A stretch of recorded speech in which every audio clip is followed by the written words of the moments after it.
Hello and welcome to Edon academy. हम अपने exam ready series में ज्योग्राफी कर रहे हैं। इसमें अभी हमारा चैप्टर चल रहा है क्लाइमेट ऑफ इंडिया। इसमें अभी तक हमने जेट स्ट्रीम्स और उसके इंडिया के क्लाइमेट में जो इफेक्ट्स हैं वो उन हम कवर कर चुके हैं। सब ट्रॉपिकल वेस्टर्ली जेट्स और ट्रॉपिकल ईस्टर्ली जेट्स हम देख चुके हैं, वो मानसून में क्या इफेक्ट लाते हैं। अब इसके बाद हम देखते हैं दूसरे कुछ इम्पोर्टेंट एस्पेक्ट्स जो इंडियन क्लाइमेट को इफेक्ट करते हैं। तो इसमें एक पार्ट है वेस्टर्न डिस्टर्बेंसेस। वेस्टर्न डिस्टर्बेंसेस जिसे हिंदी में हम बोलते हैं पश्चिमी विक्षोभ। सो समझते हैं ये क्या है। और ट्रॉपिकल सिस्टम्स, बेसिकली ये ट्रॉपिकल साइक्लोन्स की बात कर रहे हैं। तो ये दोनों ही एक साइक्लोनिक सिस्टम्स हैं। वेस्टर्न डिस्टर्बेंसेस हम बोलते हैं जो टेम्परेट साइक्लोन्स होते हैं उनको। जो टेम्परेट रीजन में जो साइक्लोन फॉर्मेशन होती है उसे हम वेस्टर्न डिस्टर्बेंसेस बोलते हैं। इंडिया इनकी ओरिजिन जो होती है वो मेडिटेरेनियन सी वाले रीजन से होती है और वहां से चल के ये वेस्टर्लीज के साथ चलते हुए इंडिया पहुंचते हैं। और इनके आने से बारिश होती है पंजाब हरियाणा प्लेन्स में और कुछ हिमालयाज के रीजन्स में। जो थोड़ा उसमें विंड की स्पीड ज़्यादा होती है और लो प्रेशर जो फॉर्म होता है वो ज़्यादा इंटेंस होता है। डिप्रेशंस में कंपैरेटिवली थोड़ा लोअर होता है। हल्का विंड की स्पीड थोड़ी कम होगी और लो प्रेशर सिस्टम जो होगा वो उसकी इंटेंसिटी थोड़ी कम होगी। तो फेनोमेना दोनों का सेम है, मैग्नीट्यूड में डिफरेंस है। ठीक है। अब इसमें जो ओरिजिन है इनका वो ट्रॉपिकल रीजन में जो सी एरियाज हैं उनमें फॉर्मेशन होगा। तो bay of Bengal on the east side और Arabian sea on the west side, दोनों ही जगह ये फॉर्म करते हैं साइक्लोन्स। बे ऑफ बंगाल में ज़्यादा फॉर्म करते हैं as compare to the Arabian sea. और इनकी वजह से मानसून जो है वो सीवियर होता है या मानसून और ज़्यादा स्ट्रांग हो जाता है इंडिया में। मेजर रेनफॉल ये करते हैं कोस्टल एरियाज में, इंडिया के ईस्टर्न कोस्टल रीजन्स में। और वेस्ट में भी करते हैं but less as compare to the eastern coastal range. और ईस्टर्न इंडिया में बाकी वेस्ट बंगाल एंड उड़ीसा वाले पार्ट में कुछ तमिलनाडु एंड आंध्रा ऑल्सो उस वाले रीजन में अच्छी बारिश करते हैं। साइक्लोन्स की फॉर्मेशन क्या है वो उसके बारे में हम थोड़ा आगे देखेंगे। अब ट्रॉपिकल साइक्लोन्स जो है इसके बारे में एक चीज समझ लो। ट्रॉपिकल साइक्लोन्स इनकी अकरेंस जो है वो बे ऑफ बंगाल में ज्यादा है as compare to the Arabian sea. Bay of Bengal, BOB in short, यहाँ पे बे ऑफ बंगाल है। BOB in short is bay of Bengal. और बे ऑफ बंगाल में इनकी ऑकरेंस जो है ट्रॉपिकल साइक्लोन्स की वो ज्यादा है as compare to the Arabian sea. ये ग्रेटर देन का साइन है, अरेबियन सी से बे ऑफ बंगाल में उनकी ऑकरेंस ज्यादा है। और वो कब होते हैं, सीजन उनके होने का pre and post post monsoon. जब एकदम मानसून में वो साइक्लोन्स कम फॉर्म करते हैं मोस्टली। मानसून बीतने के बाद ही जनरली ज़्यादा वो साइक्लोन फॉर्मेशन होता है, बट अभी क्लाइमेट चेंज की वजह से वो पैटर्न चेंज हो रहा है। बट जो रेगुलर उसका ऑब्जर्व अभी तक हम देखते आए हैं वो मानसून के बाद वाले रीजन में ज़्यादा साइक्लोन्स की फॉर्मेशन होती है। इफेक्टेड रीजन्स इसके Tamil Nadu, Andhra Pradesh, Orissa most affected regions हैं। सबसे ज़्यादा तो उड़ीसा वाले कोस्ट में ही इफेक्ट होता है इसका, बाकी रीजन्स में कम होता है। अब वेदर सिग्नल्स, पहले वेस्टर्न डिस्टर्बेंसेस की बात करते हैं। तो ये कैसे कुछ कुछ इंपॉर्टेंट वेदर सिग्नल्स हैं उनको समझेंगे। Rise in winter night temperature. जब वेस्टर्न डिस्टर्बेंसेस आते हैं पंजाब एंड हरियाणा प्लेन्स में तो रात में टेम्परेचर में थोड़ा सा राइज हो जाता है। जब अप्रोचिंग वेस्टर्न डिस्टर्बेंसेस जब आते हैं तो क्लाउड कवर जो है वो, क्योंकि उनके साथ साथ बादल आते हैं तो वो रेडिएशनल कूलिंग को कम कर देते हैं। यानी कि रेडिएशनल कूलिंग क्या है, जब रात में सनलाइट नहीं रहती अर्थ के सरफेस में तो क्या है, जो अर्थ दिन भर के सन से जो गर्मी अर्थ के सरफेस को मिल रही थी, अब वो धीरे धीरे उसको रेडिएट बैक करती है टू द एटमॉस्फेयर। उसी को हम रेडिएटिव कूलिंग बोलते हैं। अगर जब एटमॉस्फेयर में क्लाउड कवर होगा तो वो कूलिंग को ट्रैप करता है। और ट्रैप करने से क्या होता है, टेम्परेचर जितनी तेजी से लूज करता, अर्थ जितनी तेजी से लूज करता उतनी तेजी से वो लूज नहीं करता है, तो उसको वो थोड़ा टेम्परेचर को बढ़ा देते हैं।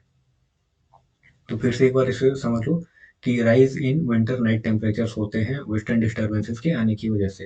Rise in winter night temperatures, और वो होते हैं क्लाउड कवर्स की वजह से। क्लाउड कवर्स होने से जो रात को टेम्परेचर में फॉल होता है ड्यू टू रेडिएशनल कूलिंग वो कम होता है। अब देखो वेदर में जो है सडन क्लाउडीनेस आ जाती है, क्लाउड्स बढ़ जाते हैं, मौसम थोड़ा सा बादल जैसा हो जाता है, और क्लाउडीनेस इन द विंटर। अब लाइट विंटर और स्नो जो है वो होते हैं नॉर्थ इंडिया में। हल्की बारिश ही होती है, बारिश इतनी तेज नहीं होती है जितनी मानसून में होती है। बारिश में मतलब अगर हम देखें उसकी प्रेसिपिटेशन का अमाउंट तो वो कम होता है, और हिमालयन रीजन्स में वो स्नोफॉल होता है। ठीक है। और डे टेम्परेचर में कम ड्रॉप इन डे टेम्परेचर में कमी आ जाती है, क्योंकि एक तो बादल जो दिन भर में है तो वो सनलाइट को रोक रहे हैं। लेस इंसोलेशन, इंसोलेशन मतलब इनकमिंग सोलर रेडिएशन, तो जो सोलर रेडिएशन अर्थ तक पहुंचते उनको बादल रोक रहा है, तो उसकी वजह से टेम्परेचर थोड़े कम हो जाते हैं। और नाइट्स जो है वो जितने ठंडे होते हैं उससे थोड़े कम ठंडे होते हैं, यानी कि लिटिल वार्मर, क्योंकि वहां भी बादल जो है वो उसको टेम्परेचर लूज करने से थोड़े से रोक रहे हैं। और वेस्ट WD यानी वेस्टर्न डिस्टर्बेंसेस की बात कर रहे हैं। क्लाउड से थोड़े से इंसुलेशन इफेक्ट आ जाते हैं, मतलब ज्यादा गर्मी से भी रोकती है और ज्यादा ठंड से भी रोकती है। अब विंटर प्रेसिपिटेशन, प्रेसिपिटेशन यानी कि जो प्लेन्स में है रेनफॉल होती है, और हिमालयस में स्नोफॉल होती है, तो दोनों को कवर करने के लिए रेनफॉल एंड स्नोफॉल दोनों प्रेसिपिटेशन में आ जाते हैं। तो winter precipitation over north west Himalayas, eastern sides में भी होते हैं, बट कश्मीर रीजन्स में इनकी मैग्नीट्यूड ज़्यादा होती है, ज़्यादा स्नोफॉल वेस्ट साइड में होते हैं। ओरिजिन इनकी मेडिटेरेनियन रीजन में है। ठीक है। थोड़ा रिपीटेटिव सा लग रहा होगा, बट ठीक ही है, इससे याद हो जाएगा, कोई प्रॉब्लम नहीं है। पोस्ट रेन कोल्ड, अब जैसे बारिश हो गई एक बार तो उसके बाद ठंड बढ़ जाती है, क्योंकि अ, बारिश होने से थोड़ी सी ठंड बढ़ जाती है विंटर्स में, प्लेन्स में, प्लेन रीजन्स में, स्पेशली पंजाब एंड हरियाणा वाले रीजन में। जैसे ही अब ये देखेंगे कि आगे जो फेनोमेना है, क्यों होता है ऐसा, कि वेस्टर्न डिस्टर्बेंसेस और टेम्परेट साइक्लोन्स की जो फॉर्मेशन है और वो बारिश किस तरीके से आती है। तो जब बारिश होती है तो उसके बाद कोल्ड एयर मास जो है वो उसका ऑनसेट हो जाता है पूरे रीजन में, पूरे रीजन में वो कोल्ड एयर मास कवर कर लेती है, तो उसकी वजह से वो रीजन ठंडा हो जाता है। अब जैसे ही वेस्टर्न डिस्टर्बेंसेस यानी बारिश वाला जो फेज खत्म होता है तो उसके बाद कोल्ड एयर का एडवेक्शन स्टार्ट होता है। एडवेक्शन यानी कि हॉरिजॉन्टल मूवमेंट ऑफ एयर।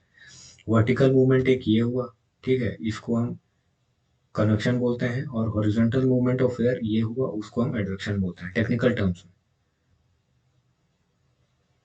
ये हुआ एडवेक्शन, हॉरिजॉन्टल मूवमेंट, और वर्टिकल मूवमेंट जो है वो कन्वेक्शन हो गया। अब देखो कोल्ड कोल्ड वेव के रेन्स जो बारिश होती है उसके बाद कोल्ड एयर मास सेट इन कर जाता है, उसकी वजह से टेम्परेचर थोड़ा सा कम हो जाता है। अब उसमें टेम्परेचर कम होता है और बारिश की वजह से मॉइस्चर भी होती है, तो क्या होता है, फॉग फॉर्मेशन स्टार्ट होता है। विंटर रेन्स के बाद फॉग फॉर्मेशन है, अगर मॉइस्चर नहीं होती तो वो फॉग फॉर्मेशन शायद ना होता। अब ये भी देखते हैं आगे, वेस्टर्न डिस्टर्बेंसेस में कुछ फेनोमेना तो समझ में आ गया होगा बेसिक। आगे हम डायग्राम में देखेंगे इसमें क्या हो रहा है। एक मिनट, ये टेम्परेट साइक्लोन्स का है, मैं एक डायग्राम में समझाया हुआ है। अब देखो ये रीजन जो है वो कोल्ड एयर मास का है, ठीक है, और यहाँ पे ये पूरा का पूरा ये वार्म एयर मास है।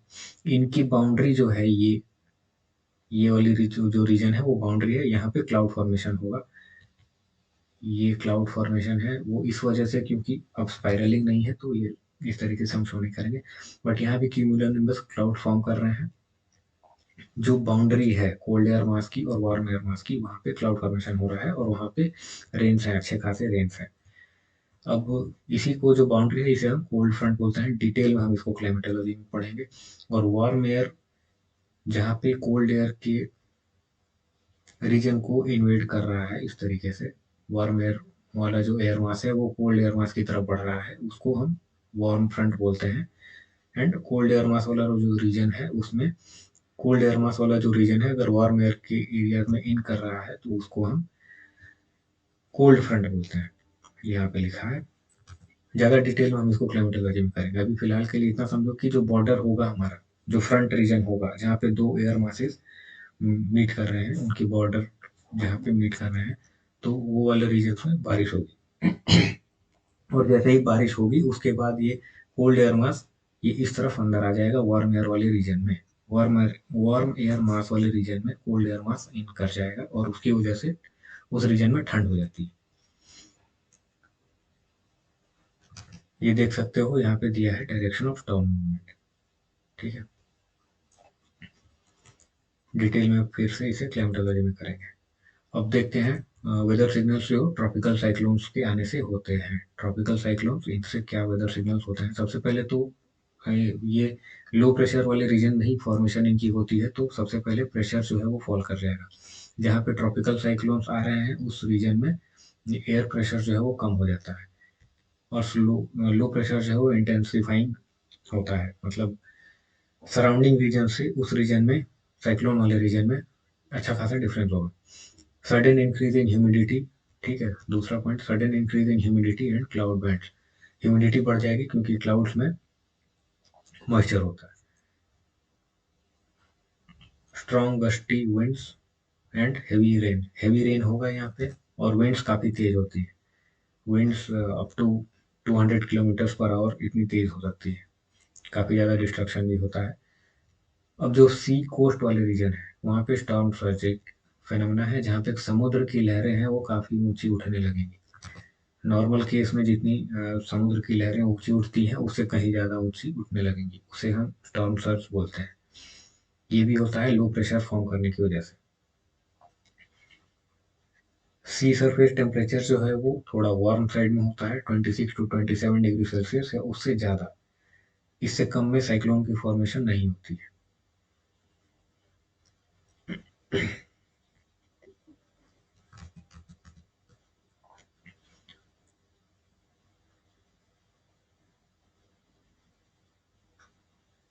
अब जो सैटेलाइट इमेजरी हमें देखने को मिलती है उसमें ऊपर में क्लाउड्स देखने को मिलते हैं और बहुत ही स्पाइरलिंग और काफ़ी दूर दूर तक डिस्टेंस तक वो क्लाउड की फॉर्मेशन दिखाई देती है, हंड्रेड्स ऑफ किलोमीटर्स तक वो दिखाई देते हैं। तो ये जो इमेजरी है on satellite, cloud, circular cloud की फॉर्मेशन जो है ये बताता है कि साइक्लोन है फॉर्म कर रही है उस रीजन में।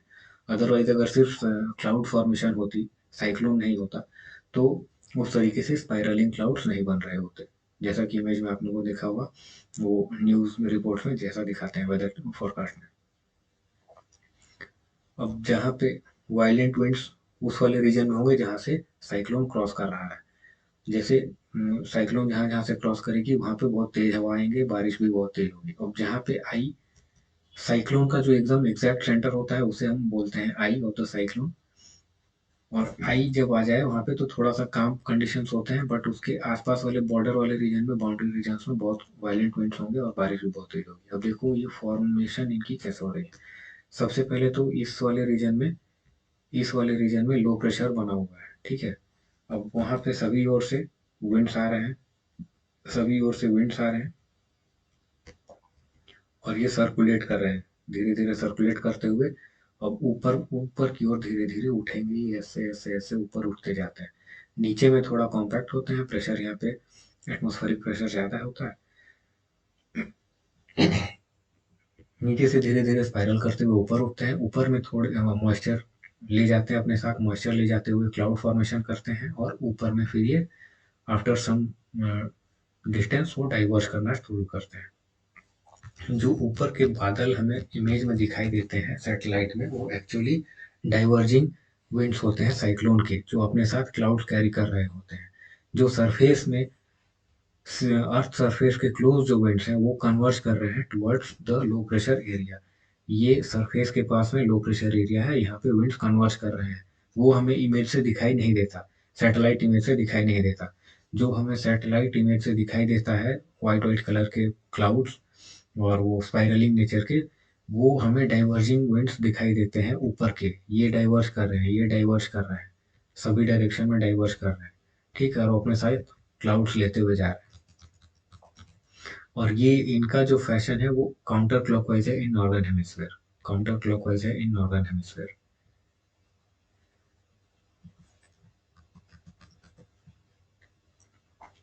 ठीक है, विंड्स कन्वर्ज किए, विंड्स यहाँ पे दूर से आए, हाई प्रेशर रीजन से लो प्रेशर में आए, और ये धीरे धीरे, चूंकि ये रीजन गर्म है, तो वो हीट होके ऊपर की तरफ राइज करने लगे। ऊपर की तरफ राइज करते हुए अपने साथ मॉइस्चर ले जाते हैं, और मॉइस्चर ले जाके ऊपर में क्लाउड फॉर्म करते हैं। क्लाउड फॉर्म करते हैं, और वही क्लाउड्स जो है वो जैसे जैसे मूव करते हैं, लैंडफॉल होने के बाद वहाँ पे बहुत ज़्यादा बारिश करते हैं। तो चूंकि प्रेशर डिफरेंस काफ़ी स्टीप होता है यहाँ पे, तो जितना ज़्यादा प्रेशर ग्रेडियंट होगा, यानी प्रेशर में high pressure to low pressure जितना डिफरेंस होगा, उतनी ही तेज विंड्स होंगी। तो इसमें लैंडफॉल होने के बाद, यानी कि सी से जो साइक्लोन लैंड की ओर आता है, तो उसमें बारिश के हवा बहुत तेज चलती है, बहुत वायलेंट विंड्स होते हैं, और बारिश भी बहुत तेज होती है। और जैसे जैसे वो इनलैंड एंटर करता है, तो धीरे धीरे उसकी मॉइस्चर खत्म हो जाती है, और लैंड से उसे छोटे छोटे ऑब्स्ट्रक्शंस मिलते हैं, और उनकी इम्पैक्ट कम होते होते खत्म हो जाती है। बीच वाला जो रीजन है उसे हम आई कहते हैं, आई यहाँ पे दिया हुआ है। बीच वाला जो साइक्लोन का रीजन है वो आई कहते हैं उसे।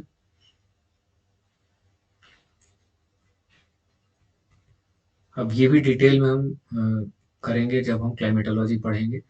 फिलहाल चूंकि इंडियन वेदर कंडीशंस के लिए साइक्लोन्स को समझना जरूरी था, तो हमने थोड़ा सा डिस्कस कर लिया, only to understand the basics. अब आईटीसीजेड और इसकी लोकेशन से हमें क्या फर्क पड़ता है, इंटर ट्रॉपिकल कन्वर्जेंस जोन। ठीक है, सबसे पहले तो ये जुलाई वाले रीजन में देखो क्या है।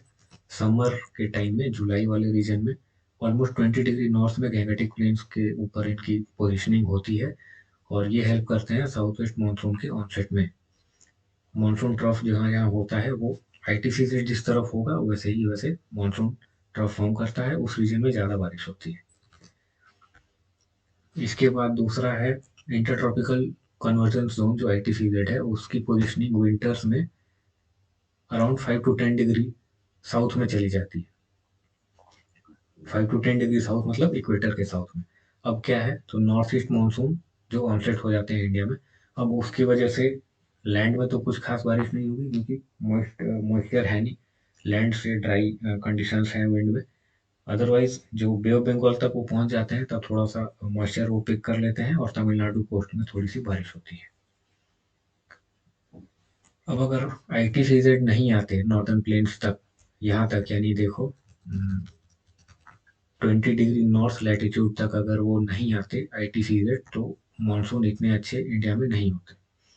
तो मानसून बहुत सारे फैक्टर से मिलके मानसून हमें देखने को मिलता है, अकेला कोई एक रीजन नहीं है, बहुत सारे फैक्टर्स हैं, और वो सब मिलके मानसून बनाते हैं। अगर कोई एक भी चीज़ थोड़ा कम या ज़्यादा हो जाए, तो हमें ड्रॉट जैसे कंडीशन देखने को मिलते हैं। तो आईटीसीजेड के बिना भी हमें मानसून देखने को नहीं मिलता।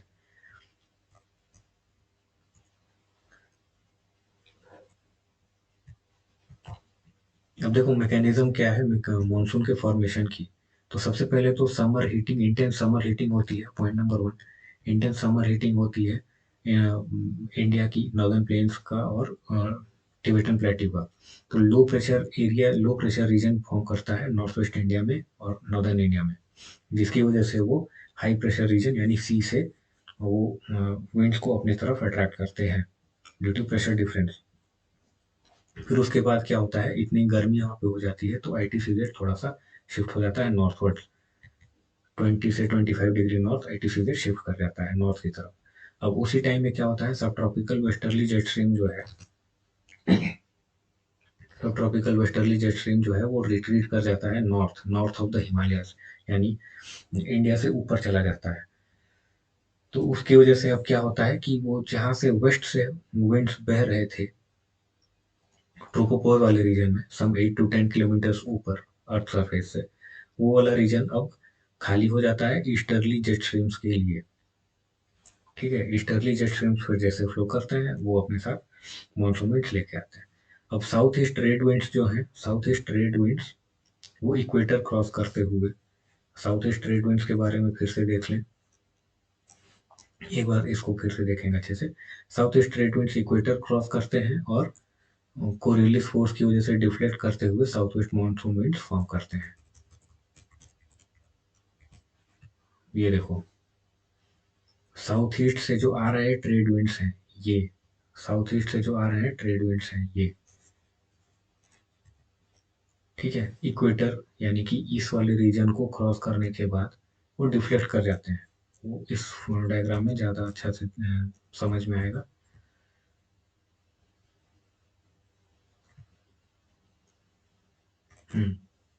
दिस वन, साउथ ईस्ट से आ रहे हैं ये ट्रेड विंड्स हैं। इक्वेटर को क्रॉस करने के बाद वो डिफ्लेक्ट करते हैं नॉर्थ में टुवर्ड्स राइट, नॉर्थ में टुवर्ड्स राइट, ये डिफ्लेक्ट कर गए और वो साउथ वेस्ट मानसून विंड्स की तरफ वो फॉर्मेशन उनकी होती है। साउथ वेस्ट क्योंकि यहाँ पे इंडिया में जो विंड कर रहे हैं वो साउथ वेस्ट डायरेक्शन से आ रहे हैं, ठीक है। जो बारिश करने वाले मानसून हैं हमारे, वो साउथ वेस्ट डायरेक्शन से आते हुए दिखाई देते हैं, इसीलिए उन्हें साउथ वेस्ट मानसून बोलते हैं। तो ये देख लो फिर से, साउथ ईस्ट ट्रेड विंड्स जो है, साउथ ईस्ट ट्रेड विंड्स वो इक्वेटर क्रॉस करते हैं और कोरिलिस फोर्स की वजह से डिफ्लेक्ट होते हैं, और डिफ्लेक्ट होने के बाद वो साउथ वेस्ट मानसून विंड्स कहलाते हैं। यही है जो बारिश लेके आते हैं। अब इसमें जो most maritime tropical air mass है, ट्रॉपिकल क्लाइमेटोलॉजी हम और जब पढ़ेंगे तो देखेंगे कि अलग अलग टाइप के एयर मासेस होते हैं। एयर मासेस में कोल्ड एयर मास होता है, वार्म एयर मास होता है, और जो मैरीटाइम यानी कि जो सी से आ रहे हैं, सी एक मेजर सी वाले लैंड, मेजर सी वाले एरिया से आ रहे होते हैं, वैसे एयर मास को हम मैरीटाइम एयर मास बोलते हैं। और ट्रॉपिकल रीजन में है उसीलिए मैरीटाइम ट्रॉपिकल एयर मास बोलते हैं, और वो अपने साथ बहुत सारा मॉइस्चर ला रहा है उसीलिए उसे moist maritime tropical air mass बोल रहे हैं। अब जो हमें इंडिया में देखने को मिलता है as south west monsoon winds, वो इक्वेटर के साउथ से आ रहा है एक्चुअली।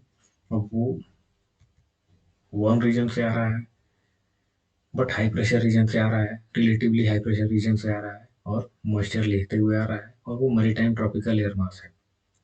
अब ये जो है वो विंड्स स्ट्राइक करते हैं वेस्टर्न घाट्स और हिमालयस को, और बहुत सारे ओरोग्राफिक रेंज लेकर आते हैं वहाँ पे, बहुत सारी बारिश करते हैं। अब जो बे ऑफ बंगाल डिप्रेशंस हैं, बे ऑफ बंगाल डिप्रेशंस यानी कि लो प्रेशर रीजन्स जो फॉर्म करते हैं बे ऑफ बंगाल रीजन में, उसकी वजह से और भी इंटेंसिटी बढ़ जाती है बारिश की in the central and east India. East India में तो इनका इफेक्ट होता ही है, सेंट्रल इंडिया में भी होता है, और जिस जिस रीजन में बे ऑफ बंगाल की डिप्रेशन के इम्पैक्ट देखने को मिलते हैं वहाँ बारिश अबव 100 मीटर्स, अबव 100 सेंटीमीटर्स बारिश वहाँ पे होती है। Even in regions of Madhya Pradesh, eastern Maharashtra, in regions में भी।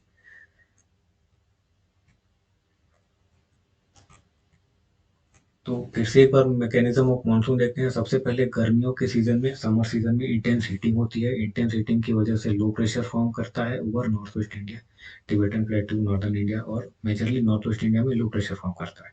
ITCZ की जो है वो शिफ्टिंग हो जाती है toward 20 degree to 25 degree north. वो हमने डायग्राम में देखा था कि पूरे वर्ल्ड में ITCZ की शिफ्टिंग कहाँ पे हो रही है, तो इंडिया वाले रीजन में सबसे ज़्यादा उसमें डेविएशन या वेरिएशन आता है in the months of July और जनवरी। तो जुलाई के टाइम में वो almost 20 to 29 degree north shift कर जाती है। इसके बाद जो सब ट्रॉपिकल वेस्टर्ली जेट्स हैं वो चले जाते हैं north of the Himalayas, India से नॉर्थ चले जाते हैं, और वो अलाउ करता है मॉनसून ट्रफ को इंडिया में इंटर करने का। इसके साथ ही साउथ ईस्ट ट्रेड विंड्स जो हैं वो high pressure to low pressure जो उनकी मूवमेंट होगी, अब वो इक्वेटर क्रॉस करने के बाद, आफ्टर क्रॉसिंग द इक्वेटर, वो डिफ्लेक्ट हो जाते हैं कोरियोलिस फोर्स की वजह से। और वो डिफ्लेक्ट जो होते हैं उसमें उनकी direction in the northern hemisphere south west से टुवर्ड्स नॉर्थ ईस्ट हो जाती है। साउथ वेस्ट डायरेक्शन से आ रहे हैं बट टुवर्ड्स नॉर्थ ईस्ट वो मूव कर रहे होते हैं, तो उसी में वो डिफ्लेक्ट हो जाते हैं बाय द कोरियोलिस फोर्स, और यहाँ पे हिमालय से वो फर्दर डिफ्लेक्ट होके इंडिया की ओर, हिमालय से और ट्रॉपिकल ईस्टर्ली जेट स्ट्रीम से डिफ्लेक्ट होके वो मेनलैंड इंडिया की तरफ आ जाते हैं। अब ये जो एयर मास होता है वो most moist maritime tropical air mass होता है। ओरोग्राफिक रेंज होते हैं इन द वेस्टर्न घाट्स और हिमालयाज वाले रीजन्स में, और जहाँ जहाँ पे बे ऑफ बंगाल डिप्रेशन का इफेक्ट रहता है वहाँ पे बारिश ज़्यादा अच्छी होती है। अब रेन डिस्ट्रीब्यूशन की एक ब्रीफ में बात करें तो मेघालय और दूसरे रीजन्स में, नॉर्थ ईस्टर्न स्टेट्स में, मेघालय और दूसरे नॉर्थ ईस्टर्न स्टेट्स में सबसे ज़्यादा बारिश होती है।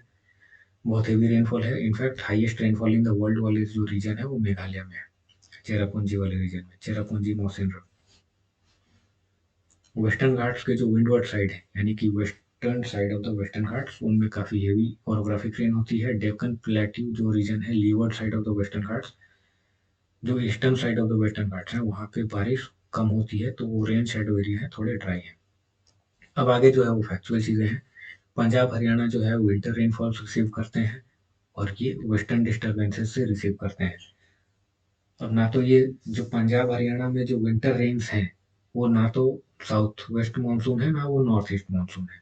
वो क्या है, वेस्टर्न डिस्टर्बेंसेस के रेनफॉल है, यानी टेम्परेट साइक्लोन्स के रेनफॉल है, जो मेडिटेरेनियन सी से होते हुए, मेडिटेरेनियन सी से ओरिजिन होकर इंडिया की तरफ आ रहे हैं। अदरवाइज जो तमिलनाडु में जो विंटर रेन्स होते हैं, तमिलनाडु में भी विंटर रेन्स होते हैं, और ये नॉर्थ ईस्ट मानसून रेन्स हैं। कुछ फैक्चुअल चीज़ें हैं। मौसिनराम चेरापूंजी वाला जो बेल्ट है, मौसिनराम चेरापूंजी बेल्ट, वो हाईएस्ट रेनफॉल रिसीव करता है पूरे वर्ल्ड में, और ये दोनों ही जो है वो खासी हिल्स में है। मेघालय में गारो, खासी एंड जैंतिया हिल्स हैं, ये हमने देखा था physiography and structure of India में। तो मौसिनराम एंड चेरापूंजी वाला जो बेल्ट है, जो हेवीएस्ट रेनफॉल रिसीव करता है पूरे वर्ल्ड में, वो खासी हिल्स में लाई करता है। अब ये होता किस लिए है, सबसे ज़्यादा इतनी तेज बारिश वहाँ पे इसलिए होती है क्योंकि फनल शेप्ड हिल्स है, और वो बे ऑफ बंगाल ब्रांच जो इंडिया में हिट करता है, तो सडन बांग्लादेश से मेघालय में ऊपर में अच्छी खासी उनको एक, मेघालय एक प्लेट्यू रीजन है, ठीक है, और बांग्लादेश जो है वो एक लो लाइन प्लेन रीजन है। तो सडनली उसको अब्रप्ट राइज मिलता है बादलों को, मॉइस्ट मॉइस्ट क्लाउड्स को, और जो ये है मौसिनराम एंड चेरापूंजी वाले रीजन्स हैं, वो मेघालय प्लेट्यू के विंडवर्ड साइड में है। तो वहाँ बारिश, ओरोग्राफिक रेंज काफ़ी अच्छे खासे उनको मिलते हैं, और वो फनलिंग इम्पैक्ट होता है, इसके फनलिंग इफेक्ट होता है, बादल एक जगह पे फनल्ड होके ज़्यादा बारिश करते हैं। कुछ कैनियन जैसे फीचर्स हैं, वो शेप कर देते हैं, एक एक तरफ डायरेक्ट कर देते हैं बादलों को। खैर बहुत ज़्यादा डिटेल में हम नहीं जाएंगे, जितना याद करना है नेसेसरी वो है, वो एक लाइन में लिखा हुआ है, इतना याद करना। दूसरा है इंपॉर्टेंट फैक्ट है, कनाडा कोस्ट, जो कर्नाटका वाला जो कोस्टल रीजन है, ये highest rainfall in the western coastal planes. अब देखने के लिए तो हमें ये सब हर जगह मिलता है कि वेस्टर्न घाट्स के वेस्टर्न साइड में, यानी कि कोस्टल प्लेन्स में जो है सबसे ज़्यादा बारिश होती है इन द पेनिनसुलर इंडिया, जो कि बात सही है, फैक्ट फॉर फैक्ट सही है। बट उनमें भी हमने देखा है कि मालाबार कोस्ट, कोंकण कोस्ट, और कर्नाटका वाला जो रीजन है उसे कनाडा कोस्ट बोलते हैं, तो उनमें भी सबसे ज़्यादा बारिश जो है वो कर्नाटका वाले रीजन में होती है। तो कनाडा कोस्ट जो है वो वेस्टर्न कोस्टल प्लेन्स में, वहाँ पे सबसे ज़्यादा बारिश होती है।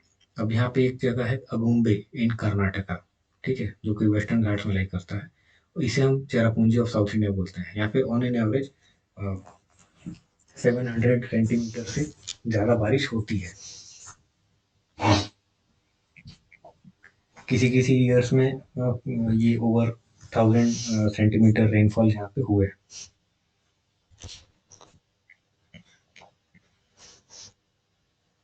आगे देखते हैं। अब कुछ रीजन्स जो कि जहाँ पे बारिश बहुत कम होती है, तो सबसे कम बारिश जो है वो लेह में होती है। कंफ्यूजन में लोग इसको जैसलमेर समझेंगे, but Leh receives the least amount of rainfall in India, 50 mm per year. 50 mm per year यानी कि 5 सेंटीमीटर, साल में 5 सेंटीमीटर बस वहाँ पे प्रेसिपिटेशन हो रहा है, और यहाँ पे ज़्यादा बारिश बहुत कम होती है, जो होता है थोड़ा बहुत स्नो ही होता है। ये कोल्ड डेजर्ट है, ठीक है। अब इसमें रेन शेडो इफेक्ट यहाँ पे देखने को मिलता है। हिमालयन रीजन्स के बीच में लाई करता है। पहले तो साउथ में इसके ग्रेटर हिमालयाज है, यानी द हिमाद्री सबसे हाईएस्ट जो माउंटेन रेंजेस हैं, और नॉर्थ में लेह के नॉर्थ में जांस्कर रेंजेस हैं, तो उन दोनों के बीच में ये लाई करता है। तो मॉनसून के विंड्स को भी ये ब्लॉक कर देते हैं, और वेस्टर्न डिस्टर्बेंसेस के विंड्स को भी ये बहुत हद तक ब्लॉक कर देते हैं, तो बहुत छोटा बहुत कम ही वहाँ पे प्रेसिपिटेशन हो पाता है। ये समझो कि लोएस्ट रेनफॉल जो है वो लेह में है, और उसके बाद जो दूसरा लोएस्ट रेनफॉल वाला रीजन है वो जैसलमेर राजस्थान में।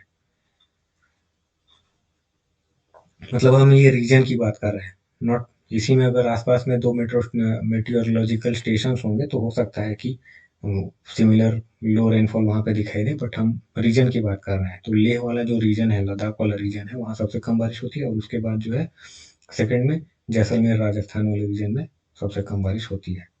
थार डेजर्ट का इंटीरियर में है, जो वेस्ट अरेबियन सी ब्रांच जो है वो अरावली इसके पैरेलल है, तो वो बिना बारिश किए वो नॉर्थ की तरफ चले जाते हैं। ठीक है, और दूसरे ये कि जो बे ऑफ बंगाल वाले ब्रांच हैं वो वहां तक आते आते उनमें ज्यादा मॉइस्चर बचा नहीं रह जाता, तो यहाँ पे बारिश जो होती है वो 10 to 20 सेंटीमीटर पर ईयर होती है। दूसरा एक चीज है, यहाँ पे सब्सिडिंग इफेक्ट भी है, एंटी साइक्लोन वाला इफेक्ट हमने देखा था कि ड्राई कंडीशंस हो जाते हैं,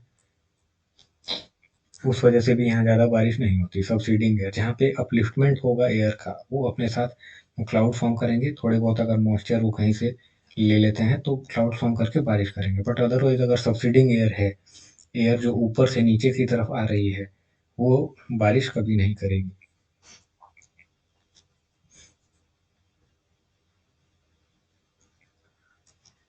अब इसमें एक और चीज़ है कि जैसलमेर की कॉन्टिनेंटैलिटी है, सी से थोड़ा अच्छे खासे डिस्टेंस पे है, और इनकी एनुअल टेम्परेचर जो रेंज है इंडिया में हाईएस्ट है, ये भी सबसे हाईएस्ट है इंडिया में। एनुअल टेम्परेचर रेंज यानी कि विंटर का जो लोएस्ट टेम्परेचर होगा और जो समर्स का जो मैक्सिमम टेम्परेचर होगा, उनमें जो टेम्परेचर डिफरेंस है उसे हम एनुअल टेम्परेचर रेंज बोलते हैं। और ये जो है वो 50 to 55 डिग्री सेल्सियस है, यानी कि समर्स में वो हो सकता है कि 50 डिग्री सेल्सियस तक टेम्परेचर हो, और विंटर्स में जीरो और सब जीरो टेम्परेचर्स वहाँ पे हो जाते हैं। सोचने में थोड़ा लगेगा अजीब, बट इवन राजस्थान, उसका जो विंटर में जो लोएस्ट टेम्परेचर है वो up to -5 degree Celsius record किया गया है। इवन ड्यूरिंग द समर्स वहाँ पे रात में टेम्परेचर 15 to 20 डिग्री सेल्सियस तक फॉल कर जाती है।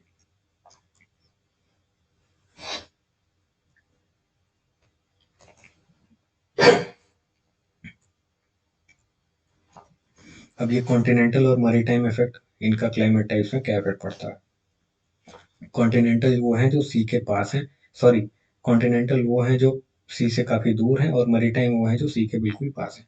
तो नॉर्थ इंडिया जो है वो इंटीरियर रीजन्स हैं, पंजाब हरियाणा हो गया, या फिर जैसलमेर भी हमने देख लिया, वो अच्छे खासे डिस्टेंस में है, तो वो सी से काफी दूर है, तो उनकी समर जो होंगे वो काफी हॉट होंगे, और विंटर्स भी होंगे जो वो काफी कोल्ड होंगे। और जो कोस्टल रीजन्स होंगे वो मैरीटाइम इन्फ्लुएंस वो इंजॉय करेंगे, ज़्यादा उनमें ना बहुत तेज गर्मी होगी ना बहुत ज़्यादा ठंड होगी, मॉडरेट यूनिफॉर्म टेम्परेचर्स होते हैं। एक्चुअली साउथ रीजन्स में, कोस्टल रीजन्स में वो ट्रू विंटर्स वो कभी एक्सपीरियंस नहीं करते। Only in the higher elevations, यानी कि अगर हिल स्टेशन में चले गए साउथ में तो वहाँ पे थोड़ी बहुत ठंड होगी, ऊटी वगैरह में, बट अदरवाइज अगर कोस्टल रीजन्स की बात करें, चेन्नई में, तिरुवनंतपुरम में, तो practically they don't experience any winters. Hilly regions में ऑल्टीट्यूड का थोड़ा इफेक्ट देखने को मिलता है, कूलर क्लाइमेट है तो विच इज ऑब्वियस, और ओरोग्राफिक रेंज होती है।